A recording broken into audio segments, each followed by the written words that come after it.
Hi everyone and welcome back to another episode of Sideboard Files on HEDRON.TV.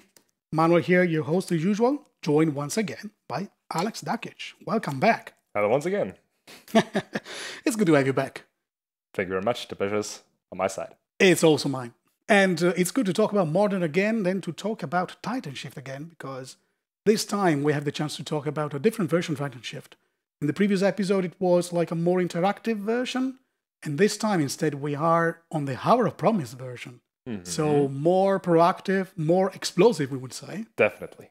So we will have a look at your cyber configuration when you run this version, and also the cyber plans versus Eldrazi Tron and the mirror.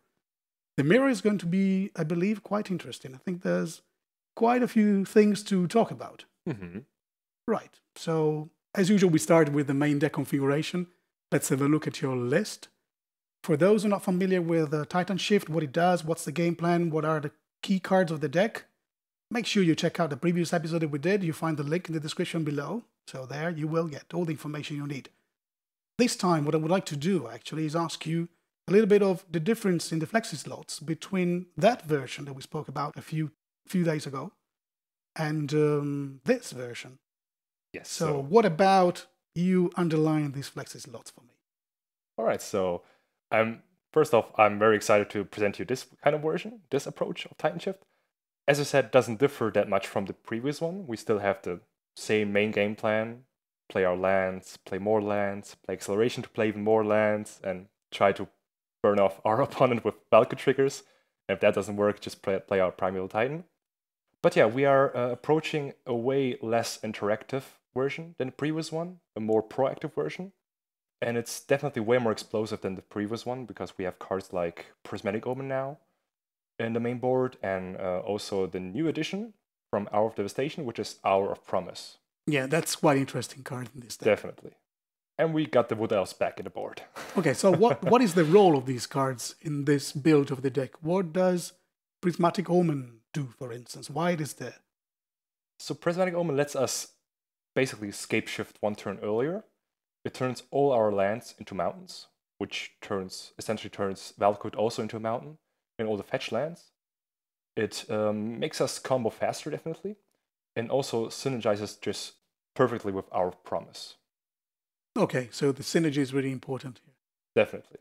And you could also, a fun fact besides, you could Sunburst and Engineered Explosive for 4 or even 5 if you would like to.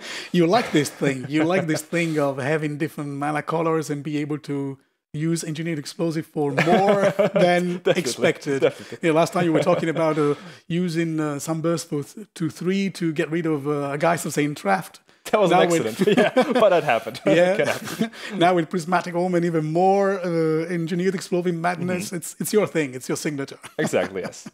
Okay, getting back to business. Hour of Promise. This is the main change, we would say, that enables this sort of very explosive version. What does this card do in this deck? So I would say it's the MVP of the deck right now. So what it does, it's pretty simple. It fetches us 2 lands of our choice, puts them on the battlefield tapped, and most of the times it's going to be 2 Valakutes. But what it does, it's for 5 mana, so it's castable on turn 3 already if we suspend our Search for Tomorrow on turn 1 and play Farseek on turn 2. So we could definitely also escape shift on turn 4 with Hour of Promise. That's pretty fast. Definitely. We have 4 copies, so it's not going to be a rare case to have at least 1 in our hand. We always want to have at least 1 in our hand because it's such a good card. I think it's right now the approach of TitanShift right now. I think without Hour of Promise right now, we would not be going back to this kind of version of TitanShift. Okay. But is it still sort of meta call, or do you think that overall this version is always better than the other version that we said in the previous video? I mean, because the other version was kind of a meta call, I think overall this version is suited better in general feel of Modern, definitely, because it's just faster than before, even faster than before. And Hour of Promise, it's also kind of a protection against surgical extraction and crumbled dust, because we are, as I said, most of the time going to bring in 2 Valakutes, Molten Pinnacles. So that kind of protects us against these kind of hate cards, because we have 2 Valakut on the battlefield. So if one gets removed somehow, we still have 1 left on the battlefield. Very good point. Very good point. I like that. Yeah. One of the things that you notice straight away when you have a look at this list is that you play only 2 copies of Scapeshift. Now, this is a key combo piece. It looks a bit odd. Why is that? Why do you play only 2 copies here? Exactly. It's very odd to see only 2 copies of Scapeshift in the main board, because we're so used to see 4 in the main board. But because, as with the addition of Our Promise, we essentially have more win conditions now, and we don't want to have too many win conditions. Because what we also don't want to have is what happened way too often, is having Scapeshift, 2 Scapeshifts, or 1 Scapeshift in the Primeval Titan in our opening hand, and that's just not a good feeling. And we would rather draw into 1 Scapeshift. And also because Grixis Shadow is running Stubborn Denial and Eldrazi Tron is running Warping Whale, I think Scapeshift got a bit worse than before. I mean, it's still one of our main win conditions, definitely. It's still a great card. But I think cutting down to 2 copies only is the way to go now, because we have 4 copies of Our Promise now. Okay, so diversifying is the key here. Having, in total, more or less the same number of win conditions. A bit more probably in this version, but still many different win conditions. I think it's also fun against decks which are running counterspells, because they'd rather hold their counterspells back for Scapeshift rather than Our Promise, because I think, Our Promise, okay, I let it resolve. Next turn he's going to cast a Scapeshift probably. I'm going to counter that. Okay. Yeah, well, if you don't know exactly what you're playing against, if you don't know the exact plan of this version, then yeah, you could make the wrong choice and then be punished for it. This is an advantage for you, of course. Exactly, yes. Okay, anything else in the flexi slots that we should talk about? The Wood Elves. So, just a 1/1 creature, I think. It fetches for a forest, but not a basic one. So we can fetch a Sheltered Thicket, we can fetch for Stomping Ground, a Cineglade, and it's also a pretty solid jump blocker against Death Shadow and just the mid-range decks in general. And it also helps us with our main game plan. So it's a pretty solid 2 off in the main board. Nice. So all these things together make the deck even faster than before. Exactly. I mean, we still have a few of our interactive cards. For example, Radical Progenitors, which is just very solid right now in the meta against Living End, Dredge, and especially Grixis Shadow because of the death threats, and Traverse the Overworld. And we still have 1 copy of Sweatering Suns. But I think one can decide if we would like to play either Anger of the Gods or Sweatering Suns. I think it depends on which decks you expect more, either Dredge or Blue-White Control. In the case of Blue-White Control or more mid-range decks, Sweatering Suns is definitely a better choice because you can always cycle it away. So not much has changed except that we cut off a few interactive cards like Engineered Explosives and Chandra, and put in more ramp, definitely. Okay, so this version doesn't run Chandra anymore because we want to have 4 copies of Our Promise. That's the important thing. Yeah, you were mentioning before, you want to see it all the time. You want to have it in your hand always. I think the Chandra Torch of Defiance doesn't synergize well with Prismatic Omen and Our Promise, because what we want to do on turn 3 is either play an Our Promise, or if we don't have another play, cast a Prismatic Omen turn 2. So that wouldn't let us play a Chandra on turn 3, which is kind of the turn we want to play her, definitely. So I think turn 4 is way too late. Also, she's a very interactive card and not really proactive. So I think she would kind of mess with our main game plan. Okay. I mean, she's still a good card. Maybe I'm wrong on this one, but right now I'm better off not playing her right now.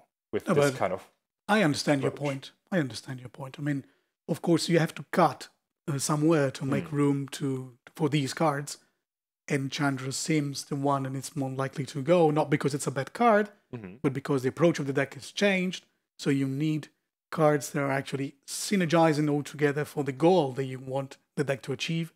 And this card is good, but it's not perfectly tuned for this strategy. So I understand Chandra not being used in this deck, and at the same time understand perfectly Chandra used in the previous version, the more interactive version of the deck, because in that case, fits perfectly with the strategy of that deck, of that version of TitanShift. Exactly. This is a very synergized, rich version of TitanShift, I would say. So that's why, yeah, as I said, well, everything synergizes with itself. With each other. Right. Anything else? I think that's pretty much it. Okay, we're done. Right, so let's have a look at the sideboard. Right here. Mm-hmm. I mean, a few cards are still the same and some cards are different. Let's go a little bit through it. So we have 2 Chameleon Colossus, 2 Obstinate Baloth, 2 Mvuli Acid Moths. I have no idea how this word is actually pronounced. Yes, if anybody from home would like to give a comment here in the comment section below and tell us how we should spell this, how we should pronounce it, that would do me a great favor, that's for sure. Okay, 2 of those. That's it. 2 Nature's Claim, 2 Roast, 1 Anger of the Gods, 1 Engineered Explosive, 1 Primal Command, 1 Reclamation Sage, and 1 Tireless Tracker. So I would go straight away with the cards that I've never seen before. And I would go for this card. I would say it's pronounced. I'm trying to pronounce it. I can't. Woolly Acid Moss. All right. Thank you very much. Maybe that. I'm not you do sure. the job. Okay, why it's there and why 2 copies?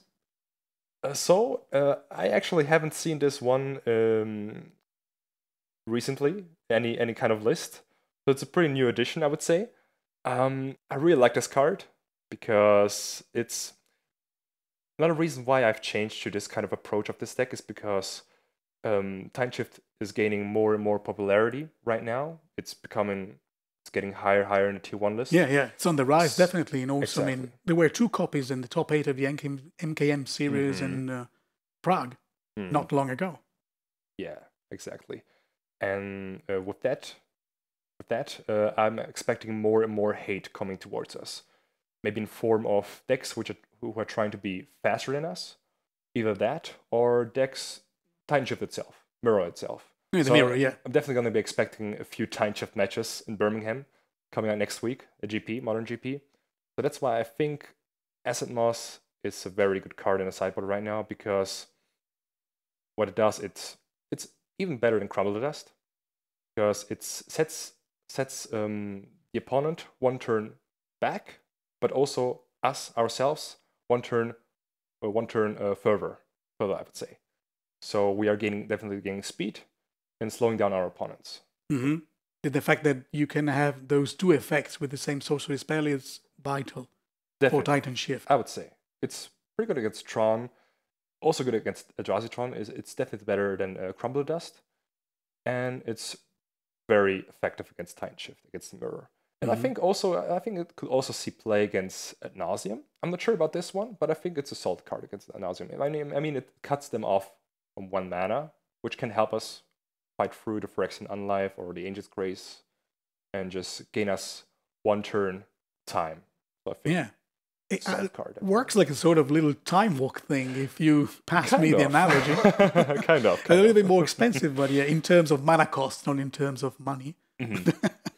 Anyway, right, understood what's that for. And yeah, definitely a list, explosive and somehow tuned for the Mirror, because this is a sideboard that also takes into account, as you said, more hate towards TitanShift, more likely to play the Mirror matches in big events. So yeah, totally understood the inclusion. All right, so what do we go for next? Obstinate Baloth, 2 copies. I remember 3 copies. Now there are only 2. Probably to make room for this one, but also 2 are fine. I think 2 are fine because, we had to cut a few cards to make a bit space for new cards. But I think as we are trying to be way more proactive, be as fast as possible, we don't need that many cards to defend ourselves anymore. Especially against a burn matchup, I think we can still pact for it. Use Summoner's Pact or Primal Command to pact for Obstinate Baloth if we need one. But I think the burn matchup is definitely even going to be more of a race than before. I think that's actually quite good because they always have Skullcrack or Tarkus Command, which just wrecks us pretty much. So I think 2 Ballots are fine right now on the sideboard. Okay, so this time you're faster. Even if you play against burn, they can be fast. You can also be very fast. You don't need 3, 2 are enough. to make sure that you gain life and time and play your combo before they win the game. Yeah, I think the third Obstinate Valve copy of Obstinate Valve was kind of a flex slot, also depending on the meta.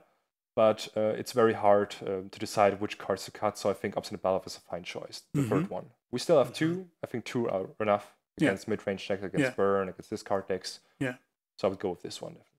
You can still also side in against Abzan or any deck that uses discard effects and do play the synergy with the interaction with the opponent's discard spells and effects. So still does the job. And two, you see it fairly often. So yeah.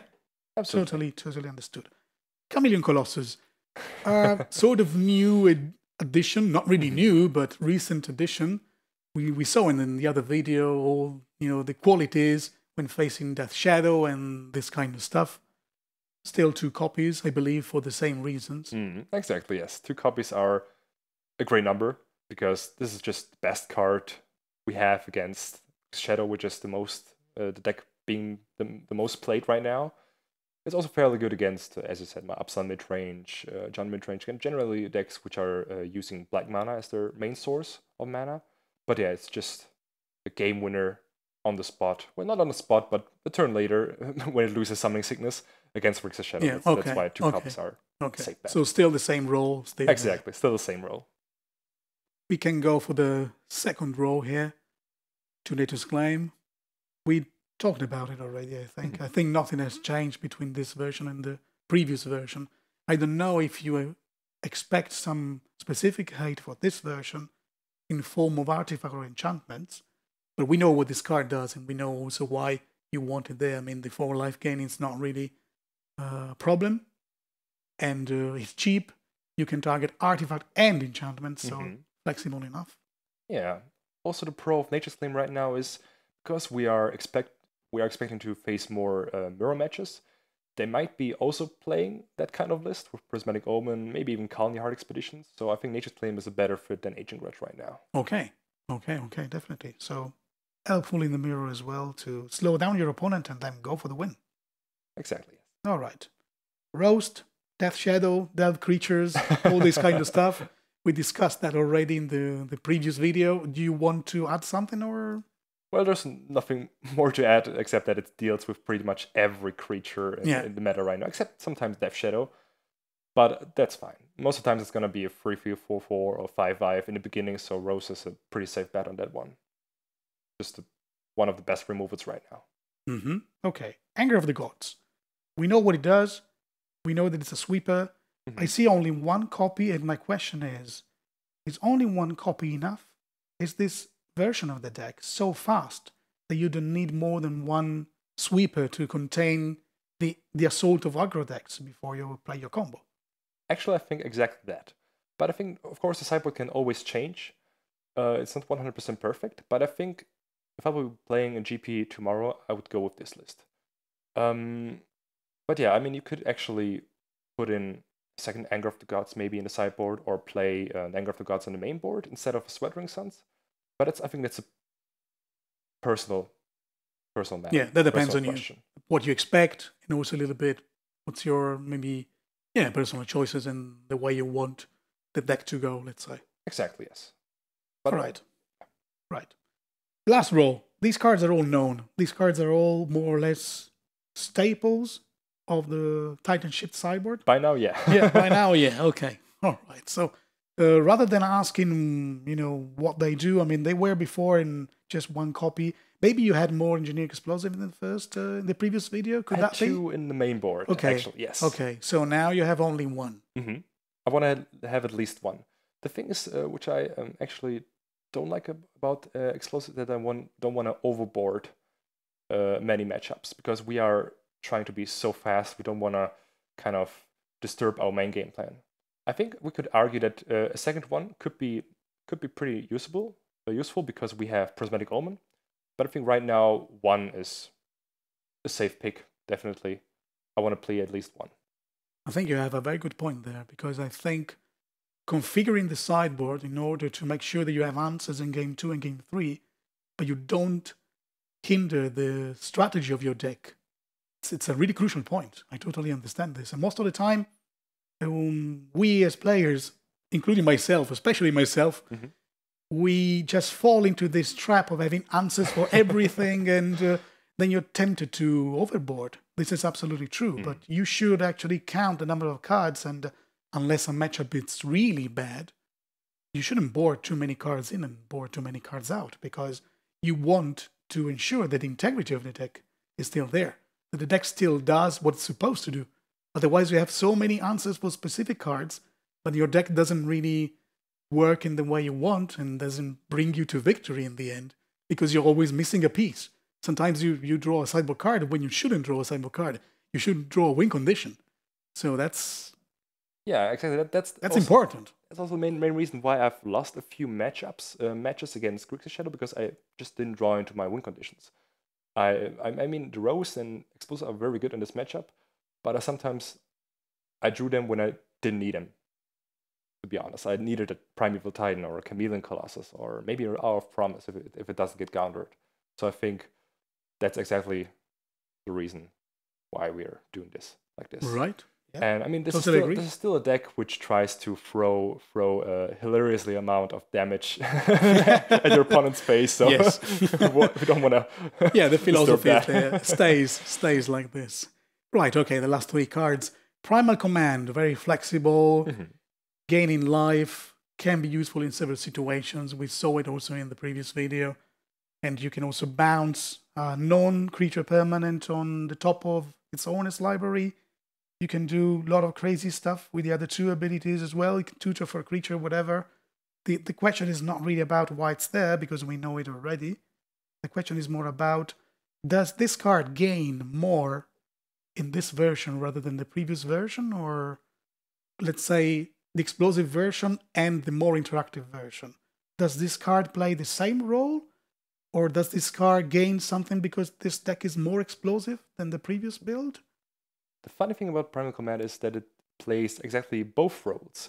It can be used as an interactive spell, trying to defend yourself, gaining 1 more turn, for example, but it can also be gained as a tutor for your Primeval Titan if you need one, or just get rid of pretty much anything. So it's definitely still a good card in this kind of approach. It's very flexible, as you said it. It kind of fills in both roles, either in the less interactive version or the more interactive way. Okay, but in the more explosive way, it doesn't gain any extra boost, let's say. It just does what it does, and that's it. It's a kind of a another win condition, I guess, to get us to victory the next turn. Yeah, okay, to set up your next turn and win. Exactly. Right, okay. Reclamation Sage, again, we can say it like we said it the other time. Definitely. Can be found with this card or with Summoner's Pact. Does what he does. Nothing else to explain, I mean. And Tireless Tracker, we know if unanswered, can get very big, very quick. So forces the opponent to find an answer quickly, can be very big, can block even big threats like Death Shadow, if it's still there after 1 or 2 turns. Synergizes with all your mana ramp spells, you get the clues, you draw. So I guess the role of this card in this version is absolutely the same. Probably this card gains a bit with the presence of Hour of Promise. Because you can play this card on turn 3, and maybe you can play already Hour of Promise turn 4 and turn 5 and already have that would be crazy some value. shenanigans going on. Exactly that. I mean, the fun thing also about this card is that it's getting boarded basically in almost every matchup we face, in the control matchups, in the mid-range matchups, the creature-heavy matchups. This is just one of the most safest sideboard cards we have. So yeah, it also synergizes greatly with ramp spells as ramp spells in general. For example, the new edition, Hour of Promise. Yeah, just even more interaction. Yeah, exactly. Yes. Okay, I would say that's it for the sideboard. We can start talking about the specific matchups that we have for this episode. I would like to start with Eldrazi Tron. So what is your plan in Game 2 when you're facing this deck? So game plan doesn't change much. We're still trying to be as fast as possible, especially with this kind of approach, with this version of this list. We are even more likely to win this matchup because we are so fast. And yeah, that's pretty much our game plan. We're trying to be fast. We're trying to kind of answer a few of their threats with Nature's Claim and Roast, dealing with a few of their threats and gaining us enough time to not get burst down by Rally Smashers or anything. Right, so playing your combo as fast as possible and having more answers to their threats. More or less, this is what you want to do. Exactly. Right. So the sideboard plans, before I go farther, are the same on the play and on the draw? Yes, they are the same. Very good. Very good. So what do you side in and what do you side out and what do you side in this matchup? So what we're siding out are 2 copies of Lightning Bolt, 2 copies of Relic Progenitors, 1 copy of Farseek, and 1 copy of Sweatering Suns. So the 2 Lightning Bolts, we are only playing 2 in the main board. They're just not targeting anything. I mean, they're targeting, they could target, how it's called, Walking Ballista or Meta Reshaper, but we don't want to give them the value of a Meta Reshaper. And the Walking Ballista is not that much threatening. We have another answer for that, which I'm going to be talking about later. But yeah, the bolts are pretty much... Suspense here. Excitement. Excitement, yes. The same goes for the 2 copies of Relic Progenitors. They just don't do much in this matchup. We're trying to get more interactive spells in this matchup, and I think the Relics are one of the cards safest to board out to make space for these cards. Okay. And, well, same goes for Sweltering Suns. 3 damage, not enough to kill Thunderseer or Reality Smasher or Ulamog. Definitely not. And 1 copy of Farseek, because yeah, it's just, I think the 1 card, we have one more spot to remove, 1 more card to remove from our main board, and I think Farseek is an okay card to remove. Okay, it's a fine choice. Despite being a ramp spell, you can board it out.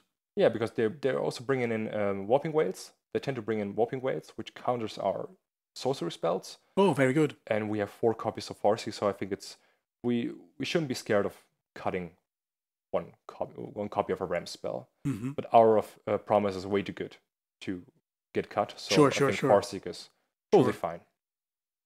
Okay, and what do you side in? So we are siding in 2 copies of Nature's Claim, 1 copy of Primal Command, 1 copy of Talus Tracker, and 2 copies of Roast. So the 2 Roasts, as I said, deal with, except of course the Planeswalkers or Ulamog, but deal with every single creature in the main board. It's the best removal in this one. And we have the 2 copies of Nature's Claim, which we bring up against cards like Expedition Map, Chalice of the Void, which it tend to cast for 0 to counter our Summoner's Pact, and against Walking Ballista, pretty much. 1 copy of Primal Command, just a solid card, helps us win the game a bit faster, gains us life if we need it. We can put back the Eldrazi Temple or Tron piece back into the library if we need to. And 1 copy of Tracker, just great threat in general. And if not answered, can snowball the game, can be used as a blocker. That's pretty much it. Okay. So Primal Command, actually, when you use the bounce effect on the top of its owner's library, in response to a fetch land, you can just get rid of a non-creature permanent. Definitely. Definitely. It's definitely the answer. Even the Planeswalkers, for example. Oh, that's sweet. That's really sweet. Yeah, absolutely. Yeah. So we can, for example, let the Planeswalker away, and then and tutor us our own Primeval Titan. Right. Okay. I think we can just go directly for the next matchup that we have. Much more complex here, or maybe not too complex. I don't know if that depends a bit on how you approach this particular matchup. We're talking about the mirror, of course, the mirror match, TitanShift versus TitanShift or Scape Shift. This kind of strategy, anyway. We now know there are different versions, different builds of the same deck are popping up, so probably it's important to understand which version are you playing against. So it could be either previous version we talked about, the more interactive version, which would be better for us, definitely, because we are faster than them. or it could be also the more proactive version. Either way, we are trying to be as fast as possible, which is our goal in this matchup. Try to be faster than our opponent. Try to be on the play, if possible. Win all the rolls. Exactly, yes. As many as possible. You should be careful about playing a Valakut too early, because they could be having, not Monthly Essence Moss, I don't think that, but they could be having Crumble Dust. So we should be careful with playing our Valakut to Molten Pinnacle, because they could easily be crumbling our Valakut, and then we don't have any, well, I guess win condition, you could say. Sure. Then you have to rely on alternative win conditions. But also that makes our promise so good, because we can bring in 2 Valakuts. Yeah, as mentioned before. Yeah, absolutely. And we most of the times we only need 1 Valakut to win the game, so 1 is fair enough. Okay, so when you're approaching the mirror in game 2, what you want to do is try to assemble the combo faster than your opponents and try to play around these hate cards. Exactly, yes. Crumble to dust or anything that can hinder your game plan, let's say. Right, very good. Sideboard plans. On the play and on the draw. Still the same or different this time? Still the same. Still the same. Okay, TitanShift is very linear in everything it does, including the sideboard plans. So easier for me also. We can just go through. Game 2, what you side out and what you side in versus TitanShift, Escape Shift, this kind of stuff. So in this matchup, what we are siding out are 2 copies of Lightning Bolt, 2 copies of Relic Progenitors, and 1 copy of Sweating Suns. So this sideboard plan is very much similar to Eldrazi Tron. These cards just do absolutely nothing in this matchup. 2 bolts don't hit anything. Well, except the Sacred Tribe Elder, but it's gonna get sacrificed in response, so it doesn't do anything. 2 copies of Relic Progenitors also, I mean, they could be used as a cycle effect, but we have better cards to board in. Yeah, that's important. Exactly. High impact cards. This is what you want. And 1 copy of Sweating Suns also can be cycled, but we have better cards to bring in. And also, we don't want to cut anything else from this deck, because the rest is either ramp or win conditions, pretty much. All key pieces. Yes, yes, exactly. So what comes in? What comes in are 2 copies on Moonwillow Essence Moss, 1 copy of Obstinate Baloth, 1 copy of Primal Command, and 1 copy of Talus Tracker. We could, instead of the 1 copy of Obstinate Baloth, we could either go for 1 copy of Nature's Claim. If we know they're playing Prismatic Omen, like we do, or Colony Heart Expedition. So that's a very important point. So let's break it down a bit. What you side out is the same. Exactly. That doesn't change. That doesn't what you side in changes a bit. So let's assume that you play against the more interactive version. What do you side in? If they're playing the more interactive version, I would rather play Obstinate Baloth, because I know they're not going to be playing any enchantments we want to remove. I mean, not any enchantments at all. So that's why the 1 Baloth is totally okay in this one. But if we know they're playing the Owl version, they're definitely gonna this be version, playing. basically. Yes, this version basically. They're gonna be playing Prismatic Omen, or maybe even Colony Expedition. I mean, people tend to be creative, so sure. But you can expect more enchantments with this version. Yes. So in this version, you side in the Nature's Claim and not the Obstinate Baloth. Exactly. Yes. Very good. Very good. So we've got Monwuli Essence Moss in the package. And you pronounced it right. I hope so. I need to learn that.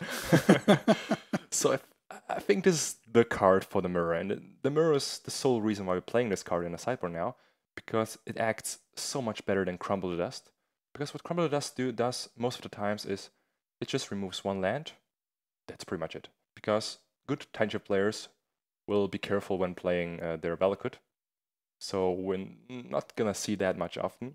So it's just going to be, it's going to give us a bit tempo, but not really much, because we're not doing anything else that turn. We're just removing 1 land. That's pretty much it. But Essence Moss does exactly that, what we want. So it gives us a ramp spell. It gives us a forest, which can be a dual land as well, not a basic forest. And it removes an opponent's land. That's it. So it's best card in this mirror. Okay, so in the end, you have this card that does 2 effects in 1. You ramp your mana up, and you slow down your opponent, and that creates sort of a huge gap that allows you to combo faster than huge enough, definitely, than your opponent in the mirror. Okay. Exactly. That's even more powerful, in your opinion, than Crumble to Dust on a key land. Exactly. Because you are a TitanShift player yourself, so you know how to play around it. And this card instead is not expected the Acid Moss. Exactly. Maybe now people will know a bit more about it because they've seen this video, but yeah.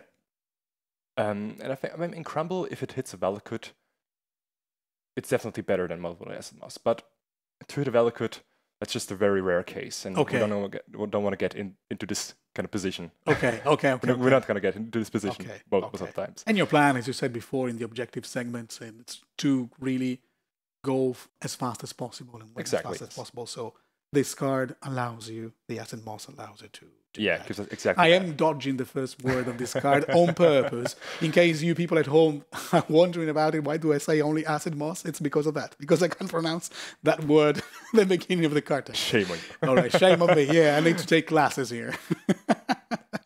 Right, okay, so let's have a look at the other cards as well. The Primal Command and the Titleist Tracker. So we've got the Titleist Tracker, as always. Funny is, we tend to board in this card almost every matchup. People might be asking, why not play in the main board? Well, the sole reason is people have removal in the main board, and we don't want to get Titleist Tracker removed so easily, because that's where the card shines actually. When it doesn't get removed, when it doesn't get answered, it's such a value machine, such a win condition on its own, so it gets boarded almost every matchup. Okay. Just a solid threat in general. Right. Primal Command. Primal Command has actually, it's very good use in this matchup. Most of the times we're just gonna tutor for a Primal Titan, and either we can get ourselves 7 life, which can essentially save us from an 18 damage Scape Shift, or maybe from an upcoming Titan, maybe, or it can bounce off an opponent's land want to get rid of. So it has its uses. If we play it on turn 3, that would be the best turn to play Primal Command. That would give us, I think, enough lead, a huge tempo lead, to win the game. Okay, so Primal Command in this particular matchup, the Mirror, is sort of tempo card. Exactly, yes. Okay. Either way, depending on the ability that you use, is still the mode of the card that you select, tempo play, gaining time, make sure that they don't reach the point in which they can set the combo off before you. You have to be the first one. Yeah, because when they are on a play, we're a bit of trouble because yeah, they will get to turn 4, turn 5 before us. As far as I remember, your plan is also to be on the play all the time. But if you win game 1, it's going to be pretty hard to be on the play in game 2. But so you at least once you're going to be on the draw. I would say. If they're on the turn 4 and we are on turn 3 and have a Primal Command, can do exactly that, bounce off land or give ourselves a bit of life. Well, in this position, I think we would rather bounce off a land, but that can give us enough lead to win the game from there. Okay, very good, very good. All right, I would say that's it for this episode. Thank you very much, Alex, for being here once again, for coming back. It's always a pleasure and an honor to be here with you in this room. Wow, fantastic. Well, it's definitely a pleasure for me as well, and you are coming back. Definitely. And also, a big thank you to all of you who've been watching this video. I hope you enjoyed, because we surely did making it. And of course, let us know your thoughts in the comment section below. If you want to reach us on Twitter and Facebook, facebook.com/HEDRON.TV, twitter.com/HEDRON.TV. And of course, stay tuned on HEDRON.TV for more content to come. And for now, it's goodbye. Goodbye.